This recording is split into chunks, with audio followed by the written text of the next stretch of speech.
دوستو آج کا یہ ویڈیو ہم سب مسلمانوں کے لیے بے حد خاص ہے کیونکہ اس میں ہم آپ کو اللہ کے پیارے نبی حضرت محمد مصطفیٰ صلی اللہ علیہ وسلم کی قبر مبارک سے جڑی کچھ ایسی باتیں بتانے والے ہیں جو شاید آپ نے کبھی سنی نہیں ہوگی۔ ساتھ ہی ہم آپ کو کچھ ایسی چیزوں کی زیارت بھی کروائیں گے جنہیں دیکھ کر آپ کا دل یقیناً خوش ہو جائے گا۔ آج کی اس ویڈیو میں ہم ان سوالوں پر بات کریں گے: نبی کریم صلی اللہ علیہ وسلم کب اور کہاں دفن کیے گئے؟ نبی پاک صلی اللہ علیہ وسلم کی قبر مبارک کے ساتھ کیا کیا واقعات پیش آئے ہیں؟ قبر مبارک کے اوپر گنبد خضرا کب اور کس نے بنایا؟ وہ واقعہ جو نبی صلی اللہ علیہ وسلم کے جسم اطہر کو چرانے کی کوشش کی گئی، اور ایک ایسے شخص کا حال جس نے نبی پاک صلی اللہ علیہ وسلم کو بہت قریب سے دیکھا اور اس کے ساتھ کیسا معجزہ پیش آیا۔ اس لیے دوستو اس ویڈیو کو آخر تک ضرور دیکھیے، اور اگر آپ سچے عاشق رسول ہیں تو اس ویڈیو کو لائک کریں اور کامنٹ باکس میں یا رسول اللہ ضرور لکھیں۔ دیکھتے ہیں کتنے عاشق رسول اس ویڈیو کو دیکھ رہے ہیں۔ دوستو گنبد خضرا یہ وہ گنبد ہے جو دنیا کے ہر مسلمان کے دل میں بستا ہے۔ یہی وہ گنبد ہے جس کے نیچے دنیا کی سب سے عظیم، سب سے پاک ہستی نبی صلی اللہ علیہ وسلم آرام فرما رہے ہیں۔ دنیا میں کوئی ایسا مسلمان نہیں جس کے دل میں گنبد خضرا اور پیارے آقا صلی اللہ علیہ وسلم کی قبر مبارک کی زیارت کرنے کی خواہش نہ ہو۔ آج کی اس ویڈیو میں آپ کو نبی پاک صلی اللہ علیہ وسلم کی قبر سے جڑی وہ رازدارانہ باتیں بتانے والا ہوں جو شاید آپ نے پہلے کبھی نہیں سنی ہوں گی۔ آج سب کچھ جانیں گے، بس آپ اس ویڈیو کو آخر تک دیکھتے رہیے۔ دوستو جب دین اسلام مکمل ہو گیا اور آپ صلی اللہ علیہ وسلم نے اپنے نبی ہونے کی ساری ذمہ داریاں نبھا دیں، تب اللہ رب العزت نے اپنے حبیب کو اپنے پاس بلانے کا فیصلہ کیا۔ لہٰذا 8 جون سن 632 عیسوی پیر کے دن 15 دنوں کے تیز بخار کے سبب اللہ کے نبی صلی اللہ علیہ وسلم نے 63 سال کی عمر میں اس دنیا کو الوداع کہہ دیا۔ پوری مسلم امت پر غموں کا وہ پہاڑ ٹوٹ پڑا جس کی کوئی حد نہ تھی۔ صحابہ کرام کا رو رو کر برا حال تھا۔ ان کو یقین تک نہیں ہو رہا تھا کہ اللہ کے رسول ہمیں یوں چھوڑ کر چلے جائیں گے۔ رسول اللہ کی وفات کے 2 دنوں تک ان کی نماز جنازہ پڑھی جاتی رہی، اور جب ان کے جسم مبارک کو دفنانے کی بات آئی تو صحابہ کرام میں رائے مشورے ہونے لگے۔ کوئی کہنے لگا کہ مکہ میں دفنایا جائے، کسی نے کہا بیت المقدس میں، اور کسی نے کہا کہ مسجد نبوی میں، تو کسی نے کہا جنت البقیع میں دفنایا جائے۔ اتنے میں حضرت ابو بکر صدیق رضی اللہ تعالیٰ عنہ نے فرمایا کہ میں نے رسول اللہ صلی اللہ علیہ وسلم سے خود سنا ہے کہ پیغمبروں کو اسی جگہ دفنایا جاتا ہے جہاں ان کی وفات ہوتی ہے۔ اور دوستو نبی صلی اللہ علیہ وسلم کی وفات ان کی بیوی حضرت عائشہ صدیقہ رضی اللہ تعالیٰ عنہ کے حجرے میں ہوئی تھی، لہٰذا رسول اللہ صلی اللہ علیہ وسلم کے پاک جسم مبارک کو وہیں دفنایا گیا۔ ٹھیک 2 سال بعد حضرت ابو بکر رضی اللہ تعالیٰ عنہ بھی بخار کے سبب 63 سال کی عمر میں وفات پا گئے۔ ان کو بھی اللہ کے نبی صلی اللہ علیہ وسلم کے ٹھیک بغل میں دفنایا گیا، اور پھر ٹھیک 10 سال بعد حضرت عمر فاروق رضی اللہ تعالیٰ عنہ بھی 63 سال کی عمر میں شہید ہو گئے، اور حضرت عائشہ صدیقہ رضی اللہ تعالیٰ عنہ کی اجازت سے ان کو بھی نبی پاک صلی اللہ علیہ وسلم کے پاس حضرت ابو بکر صدیق رضی اللہ تعالیٰ عنہ کے بغل میں دفنایا گیا۔ دوستو نبی صلی اللہ علیہ وسلم کی قبر کے چاروں طرف سونے اور تانبے سے بنی یہ سنہری جالیاں پہلے لکڑی کی ہوا کرتی تھی، جو کہ سب سے پہلے مصر کے سلطان ظاہر بیبرس نے سن 1269 عیسوی میں بنوائی تھی۔ اس کے بعد 1481 عیسوی میں مملوک سلطان اشرف نے اس باؤنڈری کو لوہے اور تانبے کا بنوایا، جس جگہ مسلمان روضہ رسول کے سامنے کھڑے ہو کر آقا پر درود و سلام پڑھتے ہیں۔ وہاں کی جالی میں 3 خاص سوراخ دکھائی دیتے ہیں۔ اس پہلے سوراخ کے بالکل سامنے نبی پاک صلی اللہ علیہ وسلم کی قبر مبارک ہے، اور اس دوسرے سوراخ کے سامنے حضرت ابو بکر صدیق، اور اس کے تیسرے سوراخ کے سامنے حضرت عمر فاروق رضی اللہ تعالیٰ عنہما کی قبر مبارک ہے۔ کچھ لوگ سوچتے ہیں کہ ان سوراخوں سے ہمیں نبی پاک صلی اللہ علیہ وسلم کی اصل قبر مبارک دکھائی دیتی ہے، جبکہ ایسا ممکن ہی نہیں ہے۔ ان سوراخوں سے صرف ایک ہرا کپڑا دکھائی دیتا ہے۔ اصل قبر تو 3 دیواروں کے پیچھے ہوتی ہے۔ اب یہ 3 دیواریں کون سی ہیں، کب بنی تھی، کس نے اور کیوں بنائی تھی؟ آئیے تاریخ میں پیچھے چلتے ہیں۔ جس جگہ نبی پاک صلی اللہ علیہ وسلم کی قبر مبارک ہے وہ حضرت عائشہ صدیقہ رضی اللہ تعالیٰ عنہ کا حجرہ یا گھر تھا، اور اسی گھر کے آس پاس نبی پاک صلی اللہ علیہ وسلم کی باقی بیویوں کے گھر بھی تھے، مگر نبی صلی اللہ علیہ وسلم کی وفات کے 80 سال بعد ہی یعنی سن 711 عیسوی میں یہ سارے گھر توڑ دیے گئے۔ دراصل اس وقت ولید بن عبد الملک خلیفہ تھے اور عمر بن عبد العزیز مدینہ کے گورنر تھے۔ اس وقت مسلمانوں کی تعداد بڑھنے لگی اور مسجد نبوی میں نمازیوں کے لیے جگہ کم پڑنے لگی تھی۔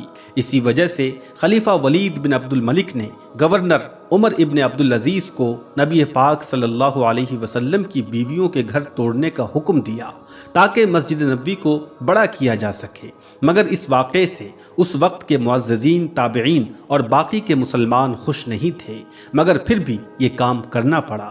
اسی سال یعنی 711 عیسوی میں بارش کی وجہ سے روضہ رسول صلی اللہ علیہ وسلم یعنی عائشہ صدیقہ رضی اللہ تعالیٰ عنہ کے حجرے کی ایک دیوار گر گئی۔ مدینہ کے گورنر عمر ابن عبد العزیز نے دیوار کو دوبارہ تعمیر کرنے کا حکم دیا۔ جیسے ہی لوگوں نے دیوار کی نیو کھودی، اچانک وہاں کھڑا ہر شخص ڈر کر پیچھے ہٹ گیا۔ لوگوں نے دیکھا کہ قبر سے ایک پاؤں باہر نکل آیا ہے۔ لوگوں میں ہڑبڑاہٹ مچ گئی کہ یہ پاؤں مبارک رسول اللہ صلی اللہ علیہ وسلم کا ہے، مگر بعد میں عروہ ابن زبیر نے اس پاؤں مبارک کو دھیان سے دیکھا اور کہا کہ یہ پاؤں رسول اللہ کا نہیں ہے بلکہ حضرت عمر رضی اللہ تعالیٰ عنہ کا ہے۔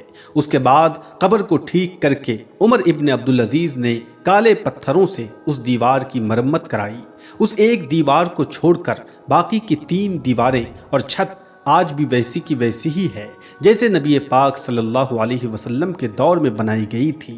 عمر ابن عبد العزیز نے محسوس کیا کہ یہ دیواریں کمزور ہونے لگی ہیں، لہٰذا انہوں نے ان دیواروں کی بھی ارد گرد ایک موٹی مضبوط پتھروں کی دیوار اور بنائی جو 5 کونوں کی تھی۔ 5 کونوں کی دیوار بنانے کی وجہ یہ تھی کہ انہوں نے سوچا کہ اگر 4 کونوں کی دیوار بنی تو کہیں لوگ اسے بھی کعبہ سمجھ کر طواف کرنا شروع نہ کر دیں، اسی لیے عمر ابن عبد العزیز نے ایسی 5 کونوں کی دیوار بنائی۔ اس کے بعد سن 1289 عیسوی میں نبی پاک صلی اللہ علیہ وسلم کی قبر مبارک پر پہلا گنبد تعمیر کیا گیا جو کہ مصر کے مملوک سلطان منصور قلاؤن نے بنوایا تھا۔ یہ گنبد لکڑی کا ہوا کرتا تھا۔ پھر 1476 عیسوی میں مصر کے ہی ایک اور مملوک سلطان اشرف نے مسجد نبوی کو گرا کر دوبارہ تعمیر کیا تھا۔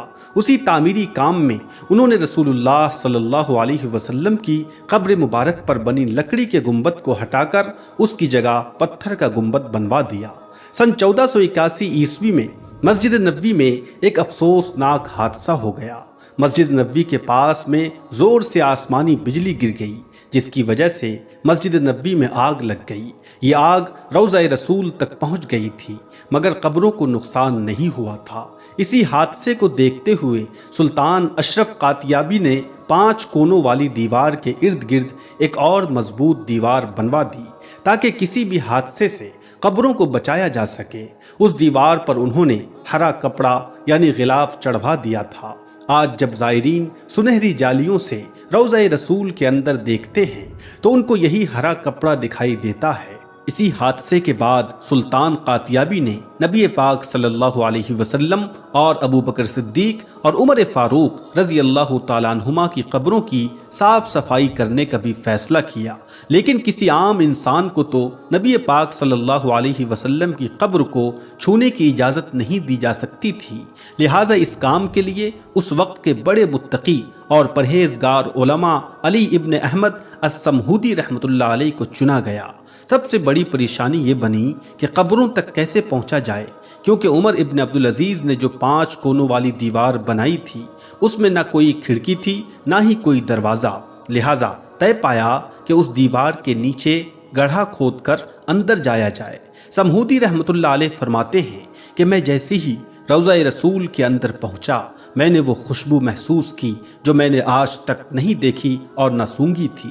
میں بڑی دیر تک آقا کی قبر کے سامنے کھڑا رہا اور لگاتار ان پر درود و سلام پیش کرتا رہا۔ میں نے دیکھا کہ زمین ہموار ہو چکی تھی، قبروں کی پہچان کرنا بھی مشکل تھا۔ دوستو، سمہودی رحمت اللہ علیہ وہ آخری شخص تھے جنہوں نے نبی پاک صلی اللہ علیہ وسلم کی اصلی قبر مبارک کی زیارت کی تھی۔ ان کے بعد آج تک سالوں سے نہ کسی نے نبی پاک صلی اللہ علیہ وسلم کی قبر مبارک کو دیکھا ہے، نہ ہی ان کی قبر کی کوئی فوٹو ہے۔ مسجد نبوی کے صفائی کرمی یا کسی ملک کا کوئی بڑا آدمی بھی جب روضہ رسول کے اندر جاتا ہے تو وہ صرف اس ہرے غلاف والی دیوار تک ہی جا سکتا ہے، اس کے آگے نہیں جا سکتا۔ اور پھر سن 1813 عیسوی میں عثمانی سلطان محمود دوم نے 1279 عیسوی میں روضہ رسول صلی اللہ علیہ وسلم پر بنے گنبد کو ہٹا دیا اور ایک بڑا گنبد بنایا جسے آج ہم گنبد خضرا کہتے ہیں۔ انہوں نے یہ گنبد اپنی ایک منت کے طور پر بنایا تھا۔ اس وقت کے علماء کرام نے ان کو روکنا چاہا مگر سلطان محمود نہیں مانے۔ کچھ سالوں کے بعد ہی گنبد خضرا پر ہرا رنگ کر دیا گیا۔ اس کے بعد سے آج تک گنبد خضرا پر ہرا رنگ ہی رنگا جاتا ہے۔ دوستو، نبی پاک صلی اللہ علیہ وسلم کی قبر کے نیچے کی سائڈ ایک اور قبر کی جگہ خالی ہے۔ حدیثوں کے مطابق اس جگہ حضرت عیسیٰ علیہ السلام کو دفنایا جائے گا، کیونکہ عیسیٰ علیہ السلام ابھی زندہ ہیں۔ اللہ نے ان کو زندہ ہی آسمانوں میں رکھا ہے۔ دوستو، کئی بار آپ لوگوں نے دیکھا ہوگا کہ مدینہ کے گنبد خضرا پر ایک کھڑکی نما کچھ بنا ہوا ہے۔ اس کے بارے میں کیا معلومات ملتی ہیں؟ آئیے جانتے ہیں۔ روایت ہے کہ مدینہ کے لوگ سخت قحط سالی میں مبتلا تھے تو انہوں نے حضرت عائشہ صدیقہ رضی اللہ تعالیٰ عنہ سے اپنی مجبوری بتائی تو اماں عائشہ صدیقہ رضی اللہ تعالیٰ عنہ نے فرمایا کہ حضور پاک صلی اللہ علیہ وسلم کی قبر کے پاس جاؤ اور روضہ رسول کے اوپر ایک کھڑکی آسمان کی طرف اس طرح سے کھولو کہ قبر انور اور آسمان کے درمیان کوئی پردہ نہ رہے۔ راوی کہتے ہیں کہ انہوں نے یہ ظاہر کیا کہ بس پھر بہت زیادہ بارش ہوئی، حتیٰ کہ خوب سبزہ اگا، اونٹ اتنے موٹے ہو گئے کہ جیسے چربی سے پھٹ پڑے، لہٰذا اس سال کا نام رکھا گیا عام الفتح، یعنی سبزہ اور کشادگی کا سال رکھ دیا گیا، اور اس کو بہت سارے لوگوں نے روایت کیا ہے۔ دوستو، اس حدیث مبارکہ کے بعد ہمیں ہمارے دوسرے سوال کا بآسانی سے جواب مل جاتا ہے کہ جن لوگوں نے گنبد خضرا بعد میں تعمیر کیا تھا مسجد کی شان و شوکت کی خاطر، پھر انہوں نے ہی ضرور اس میں یہ کھڑکی چھوڑی ہوگی۔ لیکن پیارے دوستو، دوسری طرف بہت سے لوگ ان روایات کا صاف انکار کرتے ہیں کہ یہ ضعیف روایت ہے، اور وہ کیوں ان روایات کا انکار کرتے ہیں اس پر بھی ہم بات کرتے ہیں کہ وہ کن وجوہات کی بنا پر ان روایات کا انکار کرتے ہیں۔ پیارے دوستو، کچھ لوگوں کا یہ خیال ہے یہ قبر رسول صلی اللہ علیہ وسلم پر موجود گنبد خضرا پر جو کھڑکی ہے وہ حضرت عائشہ صدیقہ رضی اللہ تعالیٰ عنہ کے کہنے پر صحابہ کرام نے اس وقت کھولی تھی جب ایک دفعہ مدینہ میں قحط پڑ گیا تھا۔ اس روایت کے انکار میں بھی مختلف وجوہات اور مختلف روایات ملتی ہیں، یعنی دوسرے راوی یہ بات کہتے ہیں اور تاریخ کے حوالے سے ثابت ہے۔ حضرت عائشہ صدیقہ رضی اللہ تعالیٰ عنہ کی زندگی میں حجرہ عائشہ کہ جس میں نبی کریم صلی اللہ علیہ وسلم کی قبر تھی وہ اپنے اسی حالت میں برقرار ہے جس طرح سے نبی کریم صلی اللہ علیہ وسلم کے زمانے میں تھی، یعنی کچھ حصے پر چھت لگی ہوئی اور کچھ حصہ بغیر چھت کے کھلا تھا۔ مطلب قبر نبی صلی اللہ علیہ وسلم ایسی نہیں تھی کہ مکمل ڈھکی ہوئی ہو، جیسا کہ صحیح بخاری میں عائشہ صدیقہ رضی اللہ تعالیٰ عنہ سے مروی ہے کہ آپ صلی اللہ علیہ وسلم جب عصر کی نماز پڑھتے جب اس وقت حجرے میں دھوپ رہی ہوتی تھی، اور یہ ثابت نہیں کہ آپ کے بعد حضرت عائشہ صدیقہ رضی اللہ تعالیٰ عنہ کی زندگی میں کوئی ایسی تبدیلی کی گئی ہو جس کی وجہ سے قبر مبارک ڈھک گئی ہو، لہٰذا اس میں سوراخ بنانے کا سوال ہی پیدا نہیں ہوتا۔ حجرہ عائشہ رضی اللہ تعالیٰ عنہ کو ولید بن عبد الملک نے اپنے عہد میں مسجد میں شامل کیا جب انہوں نے مسجد نبوی صلی اللہ علیہ وسلم کی تعمیر کی۔ پھر ولید بن عبد الملک نے ہی حجرہ عائشہ یعنی قبر رسول صلی اللہ علیہ وسلم کے ارد گرد اونچی دیوار کھڑی کر کے ڈھک دی اور پورا رکھا تاکہ صفائی وغیرہ کے لیے اندر اترا جا سکے۔ دوستو، اسلامی تاریخ میں کچھ ایسے قصے ملتے ہیں جن میں بیان کیا جاتا ہے کہ نبی صلی اللہ علیہ وسلم کے جسم مبارک کو چرانے کی بھی کوشش کی گئی۔ دوستو، ایک واقعہ یہ بیان کیا جاتا ہے کہ فاطمی خلیفہ حاکم ابن عمرو نے 2 بار یہ کوشش کی کہ نبی پاک صلی اللہ علیہ وسلم کے جسم مبارک کو ان کی قبر سے نکال کر مصر کے قاہرہ شہر میں دفنا دیا جائے۔ اس کے علاوہ ایک مشہور واقعہ نور الدین زنگی والا ہے۔ نور الدین زنگی عشاء کی نماز پڑھ کر سو رہے تھے کہ اچانک ان کی نیند کھل گئی اور اٹھ کر بیٹھ گئے۔ ان کی آنکھوں میں آنسو تھے۔ کہنے لگے، میرے ہوتے ہوئے میرے آقا میرے نبی صلی اللہ علیہ وسلم کو کون ستا رہا ہے؟ آپ اس خواب کے بارے میں سوچ رہے تھے جو مسلسل 3 دن سے انہیں آ رہا تھا، اور پھر چند لمحوں پہلے انہیں آیا جس میں سرکار مدینہ نے 2 لوگوں کی طرف اشارہ کر کے بتایا کہ یہ مجھے ستا رہا ہے۔ اب سلطان نور الدین زنگی کو سکون کہاں تھا؟ انہوں نے چند ساتھیوں اور سپاہیوں کو لے کر دمشق سے مدینہ جانے کا ارادہ کیا۔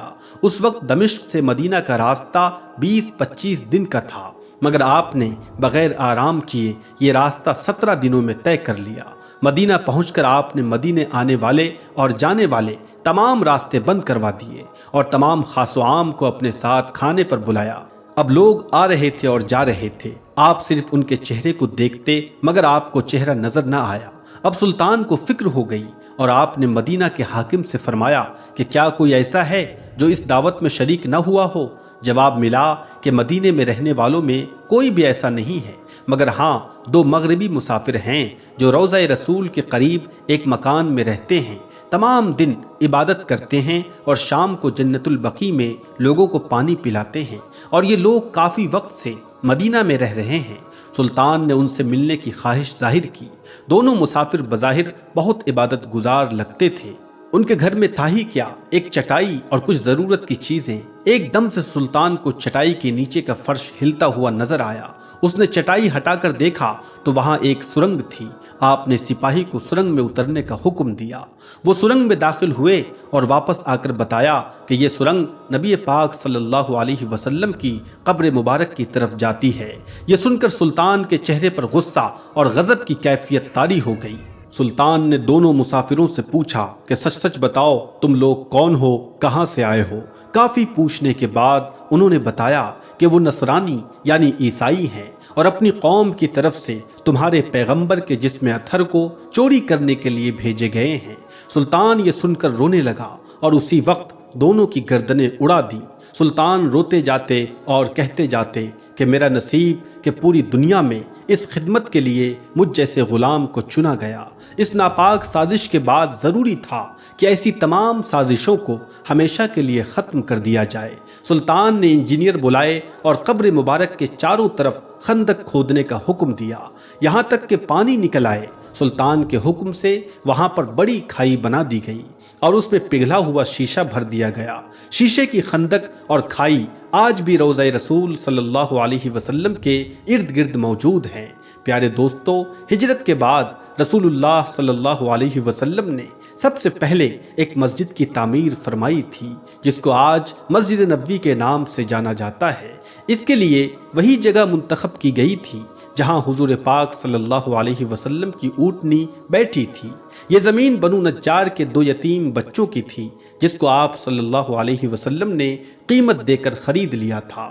اس کی تعمیر میں صحابہ کرام کے ساتھ آپ بھی پتھر اٹھاتے تھے۔ صحابہ کرام جوش میں اشعار پڑھتے تھے اور آپ بھی ان کے ساتھ آواز ملاتے اور پڑھتے، جس کا ترجمہ یہ ہے: اے اللہ، اصل اجرت تو آخرت کی اجرت ہے، اے اللہ انصار و مہاجرین پر رحم فرما۔ پیارے دوستو، یہ مسجد اسلام کی سادگی کی تصویر تھی۔ اس مسجد کے 3 دروازے بنائے گئے تھے۔ دروازے کے دونوں پائے پتھر کے اور دیواریں کچی اینٹ اور گارے کی بنائی گئی تھی۔